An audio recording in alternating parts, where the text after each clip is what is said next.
नमस्कार, जन टीवी देख रहे हैं आप। मैं श्वेता शर्मा आपके साथ। खबरों की शुरुआत से पहले एक नजर डालेंगे अभी की हेडलाइंस पर। सीएम धामी ने दिल्ली में की पीएम मोदी से शिष्टाचार भेंट। नंदा राजजात अर्धकुंभ विद्युत लाइनों के लिए मांगे 4,915 करोड़। उत्तराखंड विकसित भारत 2047 के विजन में प्रभावी भूमिका निभाने का तत्पर। सीएम धामी की सुरक्षा में चूक का मामला। कॉर्बेट नेशनल पार्क में सफारी के दौरान अनफिट जिप्सी में सीएम को करवाई थी सैर। पीसीसीएफ ने 3 कर्मचारियों को किया निलंबित। केंद्रीय गृह मंत्री अमित शाह 19 जुलाई को आएंगे उधम सिंह नगर। 1 लाख करोड़ की ग्राउंडिंग सेरेमनी में करेंगे शिरकत। दिसंबर 2023 की इन्वेस्टर समिट में 3.56 लाख करोड़ निवेश के हुए थे एमओयू। त्रिस्तरीय पंचायत चुनाव का रण। प्रधान पद और क्षेत्र पंचायत के उम्मीदवारों को चुनाव चिन्हों का वितरण। गांव मोहल्लों में घर घर जाकर लोगों से वोट मांगने की कर रहे अपील।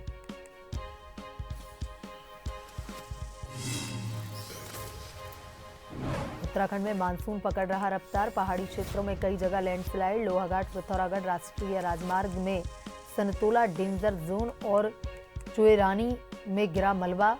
यातायात सुचारू करने का प्रयास।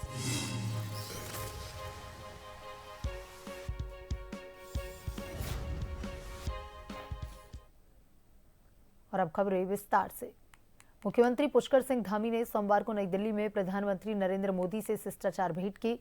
इस दौरान उन्होंने प्रधानमंत्री से 2026 में पर्वतीय महाकुंभ नंदा राजजात यात्रा के लिए 400 करोड़ और 2027 में हरिद्वार में अर्धकुंभ के आयोजन के लिए 3,500 करोड़ रुपए की केंद्रीय सहायता देने का अनुरोध किया। सीएम ने ऋषिकेश और हरिद्वार शहर में विद्युत लाइनों को भूमिगत करने के साथ ही विद्युत प्रणाली को स्वचालित करने के लिए भेजी गई 1015 करोड़ की डीपीआर को आरडीएसएस योजना के अंतर्गत स्वीकृत करने का भी आग्रह किया। मुख्यमंत्री ने प्रधानमंत्री को 2026 में प्रस्तावित नंदा राजजात यात्रा के आयोजन की जानकारी देते हुए इसके लिए पर्यावरण अनुकूल अवस्थापना सुविधाओं के लिए 400 करोड़ की मांग की। और प्रधानमंत्री को इस पर्वतीय महाकुंभ में आमंत्रित भी किया। उन्होंने पीएम से उत्तराखंड के विकास से संबंधित विभिन्न विषयों पर चर्चा और मार्गदर्शन मांगा। राज्य के विकास में सहयोग के लिए केंद्र सरकार का आभार व्यक्त किया। सीएम ने कहा, उत्तराखंड विकसित भारत 2047 के विजन में अपनी प्रभावी भूमिका निभाने को तत्पर है। उन्होंने पीएम से केदारनाथ धाम और बद्रीनाथ धाम की भांति ही हरिद्वार गंगा कॉरिडोर, ऋषिकेश गंगा कॉरिडोर, चंपावत में शारदा कॉरिडोर के मास्टर प्लान के अनुरूप अवस्थापना विकास के लिए सीएसआर के माध्यम से वित्तीय पोषण के लिए संबंधित को निर्देशित करने का भी अनुरोध किया।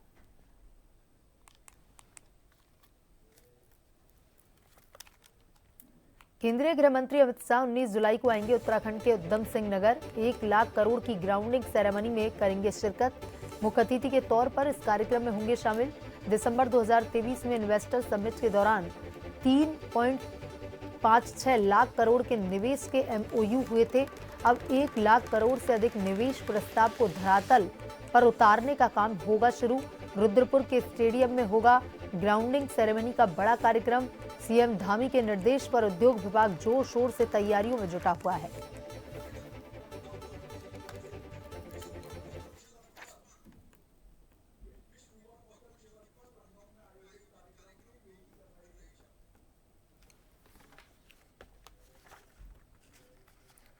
और अब बढ़ते हैं खबरों की तरफ। सीएम धामी की सुरक्षा में चूक का मामला। कॉर्बेट नेशनल पार्क में सफारी के दौरान अनफिट जिप्सी में सीएम को करवाई गई थी सैर। पीसीसीएफ ने सीटीआर में स्टोर कीपर रहे 3 कर्मचारियों को निलंबित किया। स्टोर कीपर पंकज मेदोलिया, इरशाद गजेंद्र सिंह मेहर को निलंबित किया गया। इससे पहले ड्राइवर समेत 2 कर्मचारियों को किया जा चुका है निलंबित। 6 जुलाई को कॉर्बेट नेशनल पार्क के ढेला और जिरना जोन में मुख्यमंत्री ने जंगल सफारी की थी। जिस जिप्सी में जंगल सफारी करवाई गई उसकी फिटनेस 5 साल पहले खत्म हो चुकी थी। इसके बाद मामले की जांच करवाई गई।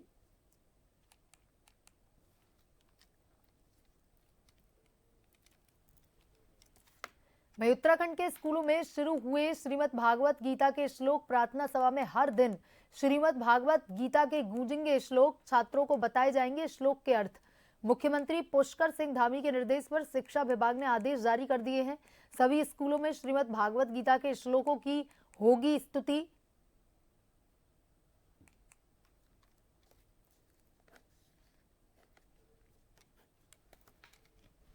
उत्तराखंड सरकार इस बार मानसून सत्र गैरसैंण में आयोजित करने जा रही है और इस फैसले को लेकर के राजनीतिक गलियारों में चर्चाएं तेज हो गई हैं और विपक्षी दल सवाल भी उठा रहे हैं। वहीं भाजपा प्रदेश अध्यक्ष महेंद्र भट्ट ने इस निर्णय का स्वागत करते हुए कहा कि मुख्यमंत्री पुष्कर सिंह धामी की हर निर्णय को लेकर स्पष्ट दृष्टि और नेतृत्व क्षमता है। उन्होंने कहा कि सदन की कार्यवाही शुरू होने में अभी 1 माह का समय है और बहुत जल्द मुख्यमंत्री न केवल सत्र की रूपरेखा बल्कि संभावित मंत्रिमंडल विस्तार पर भी निर्णय लेंगे। भट्ट ने गैरसैंण में सत्र करवाने के फैसले को जनता की भावनाओं के अनुरूप बताया और मुख्यमंत्री का आभार जताया।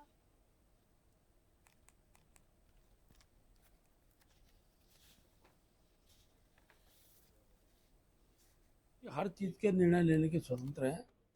सदन की कार्रवाई अभी 1 माह शेष है। बहुत जल्दी माननीय मुख्यमंत्री जी कौन से कार्य मंत्री होंगे उसकी भी घोषणा करेंगे। हाँ, ये बड़ी बात है कि इस बार का सत्र ग्रीष्मकाल राजधानी गैरसैंण में होने जा रहा है। इस निर्णय के लिए मुख्यमंत्री जी का हम स्वागत और आभार व्यक्त करते हैं। वहीं ऑपरेशन कालनेमी अभियान के तहत विभिन्न थाना क्षेत्रों में पुलिस द्वारा कार्रवाई करते हुए साधु संतों के भेष में घूम रहे 29 ढोंगी बाबाओं को गिरफ्तार किया गया है, जिनके विरुद्ध भारतीय न्याय सुरक्षा संहिता के तहत वैधानिक कार्रवाई की जा रही है। गिरफ्तार ढोंगी बाबाओं में 20 व्यक्ति अन्य राज्यों के रहने वाले हैं। इस दौरान पुलिस द्वारा विकास नगर क्षेत्र में कारी अब्दुल रहमान नाम के व्यक्ति को गिरफ्तार किया गया है, जिसके द्वारा जादू टोना देवीय प्रकोप का भय दिखाकर झाड़ फूंक व दुआओं के नाम पर लोगों के साथ ठगी की जा रही थी। इसके अतिरिक्त प्रेमनगर पुलिस द्वारा थाना क्षेत्र अंतर्गत सड़क किनारे अतिक्रमण कर बनाए गए दवाखानों में छापेमारी की गई, जिसे रोशनाबाद हरिद्वार के रहने वाले दंपत्ति द्वारा चलाया जा रहा था। दंपत्ति द्वारा जड़ी बूटी की आड़ में लोगों की बीमारी का शर्तिया इलाज करने के नाम पर दवाइयां बेची जा रही थी, जिससे संबंधित कोई भी दस्तावेज उपलब्ध नहीं करा पाए।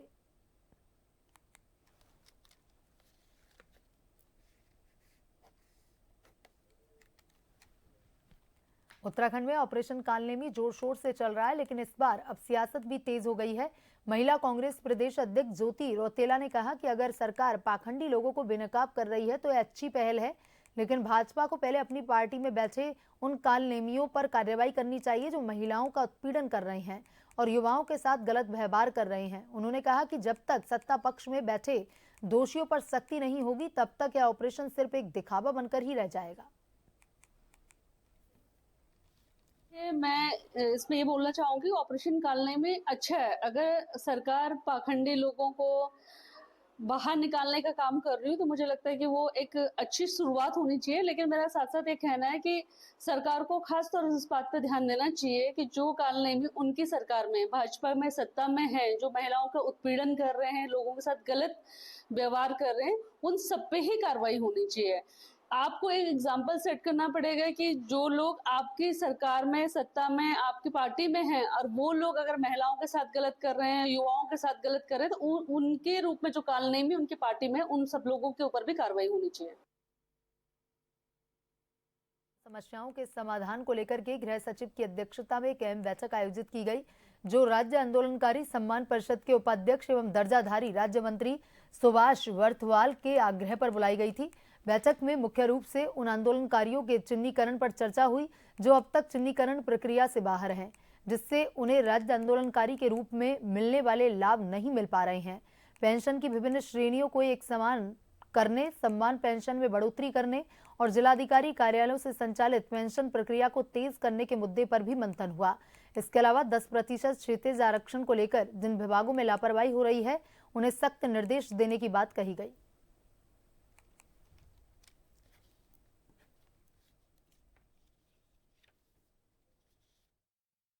आंदोलनकारियों की बहुत सारी समस्याएं हैं और बहुत सारे इश्यूज हैं जो उनको लाभ दिलाने के लिए जो है परिषद ने एक कदम उठाया और गृह सचिव की अध्यक्षता में आज बैठक हुई वहाँ पर, जिसमें जो है मेरे आग्रह पर ये बैठक हुई थी। और उसमें कुछ बिंदु थे, जैसे बहुत सारे राज्य आंदोलनकारी वो अभी भी जो है चिन्हीकरण के दायरे से बाहर हैं और उनको वो तमाम लाभ नहीं मिल पा रहे हैं जो लाभ जो अंदर राज्य आंदोलनकारियों को मिलते हैं। पेंशन का मसला है, तो उस पर विचार विमर्श हुआ, उसको जो है आगे बढ़ाने की दिशा में बात कही गई। इसके अलावा जो 10% क्षैतिज आरक्षण है उसके तहत बहुत सारे विभाग हैं कि जो उस पर हीला हवाली कर रहे हैं। उस 10% क्षैतिज आरक्षण के तहत जो आंदोलनकारियों और उनके आश्रितों को जो है सरकारी पदों के सापेक्ष जो है विज्ञप्ति जारी होनी है, उस पर कहीं ना कहीं जो है एक अवरोध है।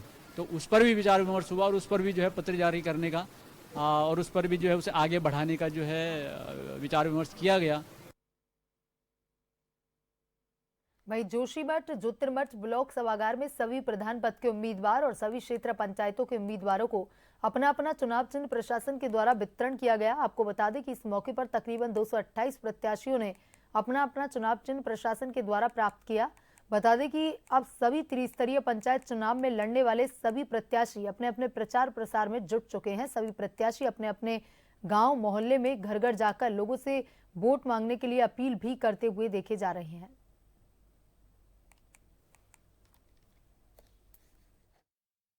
आज हमारे जितने भी विकासखंड जोशीमठ के जितने भी प्रत्याशी हैं, चाहे प्रधान पद के हो, क्षेत्र पंचायत पद के हो, उन सब लोगों को आज अपना चुनाव निशान मिल गया है और निश्चित तौर पे वो लोग अपने विकास के मुद्दों को लेकर अपने क्षेत्र में अपने चुनाव निशान को लेकर जाएंगे और निश्चित तौर पे लोग बहुत खुश हैं। और ये वास्तव में कि जो हमारे पंचायत चुनाव एक विकास का मेला है जिसमें हमारे गांव के जितने भी सदस्य जो प्रतिभाग करते हैं, निश्चित तौर पर अपने गांव के जो अपने मुद्दे हैं, अपने विजन है, अपने विजन को लेकर के गांव में जाते हैं।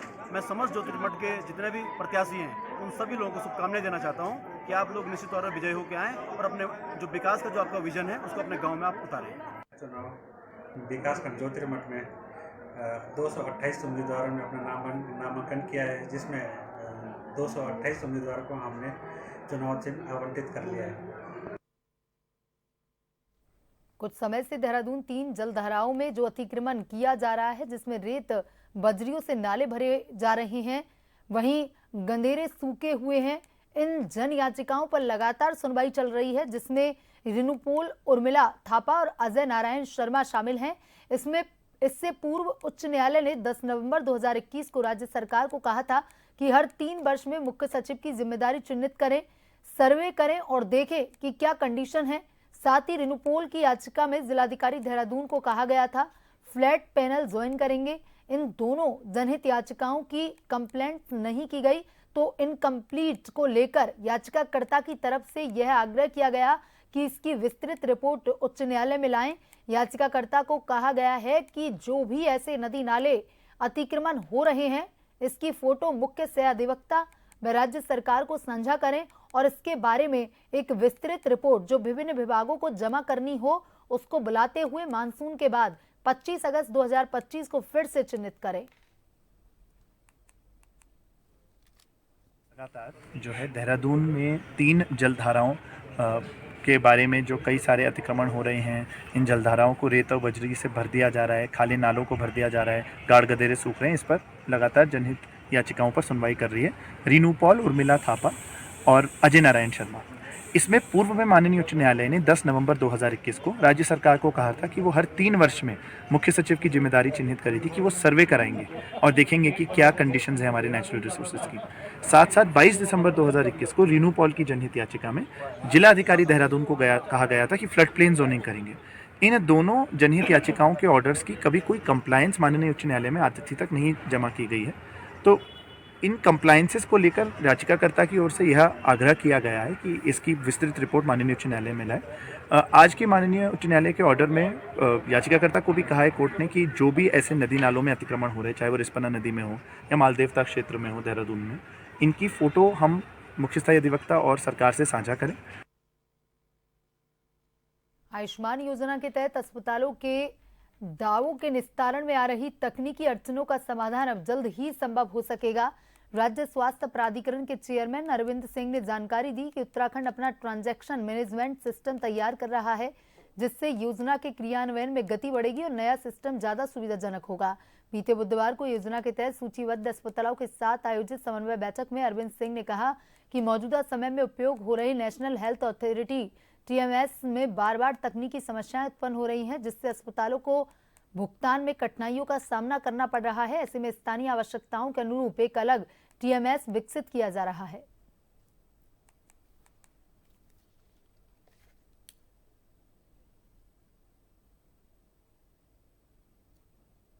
उसमें भारत सरकार के द्वारा वित्त पोषित एक स्कीम है और एक राज्य सरकार द्वारा वित्त पोषित स्कीम है। दोनों के नाम सेम है और कार्ड भी एक ही कार्ड से चलता है, लेकिन जो उसके संबंध में सारे ट्रांजेक्शन होते हैं एडमिशन से लेके पेमेंट तक, वो भारत सरकार के एनएचए के द्वारा जो पोर्टल बनाया गया है उसके माध्यम से होते हैं। लेकिन भारत सरकार का जो ट्रांजेक्शन मैनेजमेंट सिस्टम फेज 1 था, उनमें स्विच ओवर करके अब फेज 2 का उन्होंने नया डेवलप किया है। तो इस ट्रांजिशन फेज में कई प्रकार की प्रैक्टिकल डिफिकल्टीज आ रही हैं, अभी वो अंडर डेवलपमेंट है। हमारे स्टेट स्पेसिफिक इश्यूज भी उठते रहते हैं जो हम उनका समाधान के लिए भारत सरकार से कहते भी रहते हैं। वहीं भारी बारिश के बीच वरिष्ठ पुलिस अधीक्षक देहरादून ने स्वयं ग्राउंड जीरो पर उतरते हुए कोतवाली क्षेत्र अंतर्गत मद्रासी कॉलोनी तथा पटेल नगर क्षेत्र अंतर्गत ब्रह्मपुरी में पुलिस की आकस्मिक चेकिंग का जायजा लिया। इस दौरान एसएसपी देहरादून द्वारा पुलिस बल के साथ मद्रासी कॉलोनी ब्रह्मपुरी क्षेत्र का भ्रमण कर नशा तस्करों के विरुद्ध प्रभावी कार्रवाई हेतु अधिकारियों को निर्देशित किया गया। साथ ही मलिन बस्तियों, थाना क्षेत्र में सुनसान स्थानों, खंडरों आदि जगहों पर नशा करने वालों तथा मादक पदार्थों की तस्करी में लिप्त अभियुक्तों की धरपकड़ हेतु नियमित रूप से चेकिंग अभियान चलाने के निर्देश दिए गए। साथ ही पूर्व के मादक पदार्थों की तस्करी में लिप्त रहे नशा तस्करों की गतिविधियों पर सतर्क दृष्टि बनाए रखने तथा नशे के काले कारोबार में सक्रिय अभियुक्तों को चिन्हित कर उनके विरुद्ध कठोर कार्रवाई करते हुए उनकी अवैध संपत्ति को भी चिन्हित करने के निर्देश दिए गए।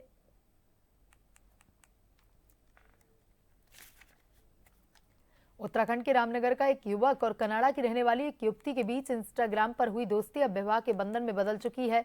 यह प्रेम कहानी सोशल मीडिया पर शुरू हुई और अंतर्देशीय सरहदों को पार करते हुए शादी तक जा पहुंची। मूल रूप से कनाडा की रहने वाली युवती 3 साल पहले इंस्टाग्राम के माध्यम से रामनगर के मालधन क्षेत्र के एक युवक के संपर्क में आई। धीरे धीरे दोनों के बीच दोस्ती गहरी होती चली गई और यह रिश्ता प्यार में तब्दील हो गया। 11 जुलाई को युवती अपने परिजनों की अनुमति लेकर कनाडा से भारत पहुंची। वह सबसे पहले हैदराबाद तेलंगाना में अपने चाचा के घर रुकी, लेकिन फिर हैदराबाद से फ्लाइट के जरिए दिल्ली और वहां से देहरादून और फिर रामनगर पहुंची।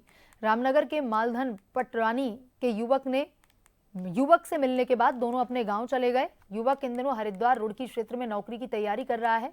इधर युवती के अचानक से गायब होने पर हैदराबाद में रह रहे उसके चाचा ने कनाडा में युवती के माता पिता को इसकी जानकारी दी। परिजनों ने 11 जुलाई को हैदराबाद में युवती की गुमशुदगी की रिपोर्ट दर्ज करवाई। पुलिस ने जब उसकी लोकेशन ट्रैक की तो वह उत्तराखंड के नैनीताल जिले के रामनगर में पाई गई। इसके बाद युवती के माता पिता, चाचा और अन्य परिजन रामनगर कोतवाली पहुंचे और उसे समझाने की कोशिश की, लेकिन युवती ने लौटने से इनकार कर दिया।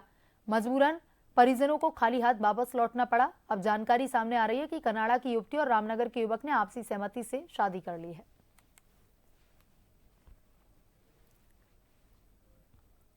उत्तराखंड के 2 जिलों में भारी बारिश को लेकर के अलर्ट जारी। मौसम विभाग ने देहरादून और बागेश्वर जिले के कुछ हिस्सों में भारी बारिश को लेकर के येलो अलर्ट जारी किया है। अन्य जिलों में भी बारिश को लेकर के अलर्ट जारी किया गया है। खासकर पर्वतीय जिलों में भारी बारिश हो सकती है। 30 से 40 किलोमीटर प्रति घंटे की रफ्तार से हवा चलने की भी चेतावनी है।